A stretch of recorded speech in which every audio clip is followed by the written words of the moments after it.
Ngày 30 tháng 3 năm 2025, một đội cứu hộ đặc biệt gồm 106 con người kiên cường đã lên đường đến Myanmar, vùng đất đang oằn mình trong nỗi đau sau trận động đất kinh hoàng 7,7 độ Richter. Đây là sự kết hợp tuyệt vời giữa lòng quả cảm và tinh thần nhân đạo. Họ gồm 106 người Việt Nam, đó là những quân nhân từ Quân đội Nhân dân Việt Nam và những chiến sĩ công an đầy nhiệt huyết. Họ mang theo 80 tấn hàng hóa quý giá, từ gạo, thực phẩm khô đến lều bạt và thiết bị y tế, như một món quà ấm áp gửi đến những người đang cần sự trợ giúp tại chính khu vực. Chỉ 2 ngày trước, Myanmar rung chuyển bởi cơn địa chấn dữ dội, cướp đi sinh mạng của hàng ngàn người và biến hàng ngàn ngôi nhà thành đống đổ nát, đường xá nứt toác, trường học sụp đổ và những tiếng kêu cứu vang lên giữa cảnh hoang tàn. Trước lời kêu gọi khẩn thiết từ Myanmar, Việt Nam đã hành động không chút chần chừ. Lực lượng Việt Nam lập tức được triệu tập, từng bao hàng cứu trợ được đóng gói cẩn thận, máy bay cất cánh, mang theo không chỉ vật chất mà còn cả hy vọng. Hy vọng rằng những người mắc kẹt dưới đống gạch vụn sẽ được tìm thấy, rằng những vết thương sẽ được xoa dịu bởi bàn tay của tình người. Nhiệm vụ của đội cứu hộ 106 người này không hề dễ dàng, nhưng họ đã sẵn sàng đối mặt. Những chú chó nghiệp vụ với khứu giác tinh nhạy sẽ len lỏi giữa đống đổ nát để tìm kiếm sự sống, trong khi các bác sĩ quân y mang theo thuốc men và dụng cụ để chữa lành những cơ thể kiệt quệ. 80 tấn hàng viện trợ, từ những thứ giản dị đến lều bạt che mưa sẽ được trao tận tay người dân, mang lại chút an ủi giữa cảnh đau thương. Làm việc cùng đội cứu hộ quốc tế khác, 106 thành viên sẽ phối hợp nhịp nhàng, chia sẻ kinh nghiệm để mỗi khoảnh khắc tại hiện trường đều trở nên quý giá. Ngay từ ngày đầu đặt chân đến Myanmar, họ đã lao vào hành động, bởi trong thảm họa, mỗi giây trôi qua đều là một cuộc chạy đua với tử thần.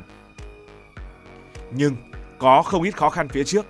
Đội cứu hộ Việt Nam, dù mang theo thiết bị chuyên dụng, sẽ phải đối mặt với khó khăn trong việc tiếp cận các khu vực bị cô lập.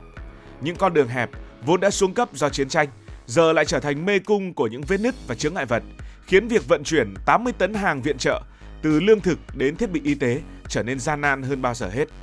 Chưa kể, địa hình đồi núi ở khu vực phía Bắc và Tây Bắc Myanmar, nơi động đất gây thiệt hại nặng nề, đòi hỏi đội cứu hộ phải linh hoạt trong việc di chuyển. Các thiết bị nặng như máy xúc hay cần cẩu khó lòng hoạt động hiệu quả trong không gian chật hẹp và không ổn định, buộc đội Việt Nam phải dựa nhiều vào sức người và sự hỗ trợ của những công cụ khác để tìm kiếm người sống sót. Thời tiết cũng không ủng hộ, nhiệt độ ban ngày cao cùng với những cơn mưa bất chợt từ dư chấn khí hậu làm tăng nguy cơ kiệt sức và cản trở quá trình làm việc liên tục. Myanmar, một trong những quốc gia nghèo nhất châu Á, vốn không có đủ nguồn lực để đối phó với thảm họa quy mô như thế này. Trước khi đội Việt Nam và các đội quốc tế khác đến, người dân địa phương tại Mandalay phải dùng tay không là phần lớn đào bới đống đổ nát để cứu người thân do thiếu máy móc hạng nặng và nhân lực chuyên nghiệp. Đội cứu hộ Việt Nam dù được trang bị tốt hơn, vẫn phải đối mặt với thực tế rằng số lượng thiết bị chúng ta mang theo không thể đáp ứng được hết nhu cầu khổng lồ tại hiện trường. Việc tìm kiếm hàng trăm con người còn mắc kẹt dưới đống gạch đá đòi hỏi sự hỗ trợ từ nhiều quốc gia khác, nhưng sự phối hợp này lại không hề đơn giản. Song, hơn cả một nhiệm vụ cứu hộ, đây là câu chuyện về tình đoàn kết giữa hai dân tộc. Với kinh nghiệm từ các sứ mệnh tại Thổ Nhĩ Kỳ và Syria vào năm 2023, Việt Nam mang đến Myanmar không chỉ sức mạnh mà còn cả sự thấu hiểu. Trên mạng xã hội, người dân Việt Nam bày tỏ niềm tự hào, giúp bạn cũng là giúp mình. Trong khi hình ảnh 106 con người lên đường được lan tỏa khắp nơi, thắp lên niềm tin vào lòng tốt. Hành động của đội cứu hộ không chỉ là nỗ lực cứu nạn, mà còn là một ngọn lửa ấm áp giữa cơn bão lạnh lẽo, là bằng chứng cho rằng những giờ phút đen tối nhất, tình người vẫn luôn rực sáng, và là một sự khẳng định vị thế của Việt Nam. Như đã nói, trước đó Việt Nam cũng đã hoàn thành xuất sắc những sứ mệnh quốc tế khác. Vào sáng ngày 6 tháng 2 năm 2023, khi cả thế giới vẫn đang yên bình, thì một trận động đất kinh hoàng với cường độ 7,8 độ Richter đã làm rung chuyển miền Nam Thổ Nhĩ Kỳ và miền Bắc Syria. Chỉ vài giờ sau, một trận động đất khác với cường độ 7,5 độ Richter tiếp tục giáng xuống, khiến hàng chục nghìn người thiệt mạng, hàng triệu người rơi vào cảnh mất nhà cửa, để lại một vùng đất tan hoang. Trước thảm họa này, Việt Nam khi ấy cũng đã hành động nhanh chóng, cử 2 đội cứu hộ tinh nhuệ đến hiện trường, đánh dấu lần đầu tiên đất nước triển khai sứ mệnh cứu hộ quốc tế với quy mô lớn như vậy. Đây không chỉ là một nỗ lực cứu trợ, mà còn là minh chứng cho tinh thần đoàn kết và trách nhiệm của Việt Nam trên toàn cầu. Cần biết rằng, trận động đất kép vào tháng 2 năm 2023 là một trong những thảm họa thiên nhiên tồi tệ nhất trong vòng một thế kỷ tại khu vực này. Tại Thổ Nhĩ Kỳ, hơn 230.000 tòa nhà bị hư hại hoặc sụp đổ trên 11 tỉnh. Trong khi đó tại Syria, ít nhất là 10.600 công trình bị phá hủy hoàn toàn hoặc một phần ở phía Tây Bắc, khu vực vốn đã chịu tổn thất nặng nề từ cuộc nội chiến kéo dài hơn một thập kỷ. Tổng cộng hơn 50.000 người thiệt mạng và hàng triệu người rơi vào cảnh vô gia cư giữa các lạnh giá khắc nghiệt của mùa đông. Thổ Nhĩ Kỳ với hệ thống cứu hộ nội địa mạnh mẽ vẫn bị choáng ngợp bởi quy mô thảm họa, trong khi Syria đối mặt với khó khăn kép do thiếu thốn nguồn lực và sự phức tạp của tình hình chính trị. Trước tình cảnh đó, cộng đồng quốc tế đã nhanh chóng hưởng ứng. Hơn 65 quốc gia đã cam kết hỗ trợ, từ các đội cứu hộ chuyên nghiệp đến những chuyến hàng viện trợ khẩn cấp. Việt Nam, dù là một quốc gia đang phát triển, đã không đứng ngoài cuộc.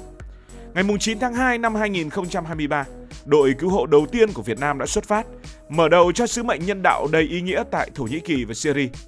Sứ mệnh của Việt Nam bao gồm 2 đội cứu hộ chính, đại diện cho 2 lực lượng chủ lực của đất nước, quân đội và công an. Với đội cứu hộ của Bộ Công an, ngày 9 tháng 2 năm 2023, đây là đội đầu tiên gồm 24 thành viên từ Bộ Công an, chủ yếu là các chuyên gia cứu hộ và y tế từ Cục Cảnh sát Phòng cháy chữa cháy và Cứu nạn cứu hộ đã lên đường đến Thổ Nhĩ Kỳ. Đội được trang bị các thiết bị chuyên dụng như máy dò tín hiệu sự sống, dụng cụ cắt phá bê tông và đồ dùng y tế cơ bản. Đội đến thành phố Adiyaman, một trong những khu vực chịu thiệt hại nặng nề nhất, và bắt đầu công việc. Tại đây, đội đã phối hợp với lực lượng địa phương để tìm kiếm nạn nhân dưới đống đổ nát của một tòa nhà cao tầng, nơi 15 người được cho là mắc kẹt.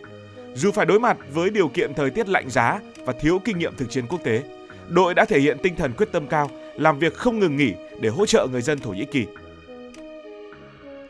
Với đội cứu hộ của quân đội, ngày 12 tháng 2 năm 2023, đây là đội thứ 2 với 76 quân nhân đã lên đường dưới sự chỉ huy của Bộ Quốc phòng, và họ cũng đến Thổ Nhĩ Kỳ. Đội này gồm các bác sĩ quân y, kỹ sư công binh, chuyên gia tìm kiếm cứu nạn và cả những huấn luyện viên cùng chó nghiệp vụ. Đội mang theo xe chuyên dụng, thiết bị hiện đại, thuốc men và 10 tấn lương thực để hỗ trợ tại chỗ người dân địa phương. Đội được triển khai tại tỉnh Hatay, nơi gần như bị xóa sổ bởi trận động đất. Tại đây, đội đã cùng các đội cứu hộ từ Pakistan và Thổ Nhĩ Kỳ cứu sống một thiếu niên 17 tuổi có tên là Abuzer Baranbakir sau gần 140 giờ bị kẹt dưới đống đổ nát, một kỳ tích khiến cả thế giới phải xúc động. Tổng cộng, Việt Nam đã cử 100 người tham gia sứ mệnh này, một con số tuy nhỏ so với những quốc gia lớn nhưng lại mang ý nghĩa to lớn khi đây là lần đầu tiên Việt Nam thực hiện một chiến dịch cứu hộ quốc tế với quy mô lớn như vậy. Công việc tại Thổ Nhĩ Kỳ và Syria là rất khó khăn. Đội Việt Nam phải đối mặt với thời tiết khắc nghiệt khi nhiệt độ thường xuyên xuống dưới 0 độ C. Các tòa nhà sụp đổ tạo thành những đống đổ nát khổng lồ, đòi hỏi sự phối hợp tỉ mỉ giữa con người và máy móc. Tại Syria, tình hình còn phức tạp hơn do chiến sự kéo dài khiến cơ sở hạ tầng bị phá hủy, đường xá bị hư hại, việc tiếp cận các khu vực bị cô lập trở nên gần như bất khả thi. Tuy nhiên, đội Việt Nam không hề chùn bước. Tại Hatay, đội Việt Nam đã sử dụng camera dò tìm sự sống và chó nghiệp vụ để phát hiện dấu hiệu sinh tồn, đồng thời phối hợp với các lực lượng quốc tế phá rỡ các khối bê tông nguy hiểm. Thành công trong việc giải cứu thiếu niên Abuzer Baranbakir là một điểm sáng, thể hiện sự chuyên nghiệp và tinh thần đồng đội của các thành viên. Trong khi đó, tại Adiyaman, đội công an đã giúp dọn dẹp hiện trường, loại bỏ các yếu tố nguy hiểm để tránh sụp đổ thứ cấp, góp phần tạo điều kiện cho các nỗ lực cứu hộ tiếp theo. Sau hơn 10 ngày làm việc không ngừng nghỉ, các đội cứu hộ Việt Nam lần lượt trở về nước vào cuối tháng 2 năm 2023. Chúng ta mang theo không chỉ niềm tự hào mà còn những bài học quý giá về phối hợp quốc tế, ứng phó thảm họa, sự cần thiết của việc nâng cao lực lượng cứu hộ trong tương lai. Sứ mệnh này đã mở ra một chương mới cho Việt Nam, khẳng định dù ở bất kỳ nơi nào trên thế giới, tinh thần lá lành đùm lá rách của người Việt vẫn luôn rực cháy. Như vậy, sứ mệnh tại Thổ Nhĩ Kỳ và Syria năm 2023 cùng với sứ mệnh Myanmar 2025 không chỉ là những chiến dịch cứu hộ đơn thuần mà còn là những bước ngoặt lịch sử trong việc tham gia gìn giữ hòa bình và hỗ trợ nhân đạo của Việt Nam. Việt Nam đã cử những lực lượng ra nước ngoài với quy mô lớn để ứng phó thảm họa thiên nhiên, khẳng định năng lực, trách nhiệm của một quốc gia tích cực trong cộng đồng quốc tế và khẳng định tinh thần của người Việt Nam. Cảm ơn vì đã quan tâm theo dõi câu chuyện này.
Cảm ơn các bạn đã dành sự đồng hành cùng Hải Thanh Story đi qua những vùng đất, khám phá những điều mới.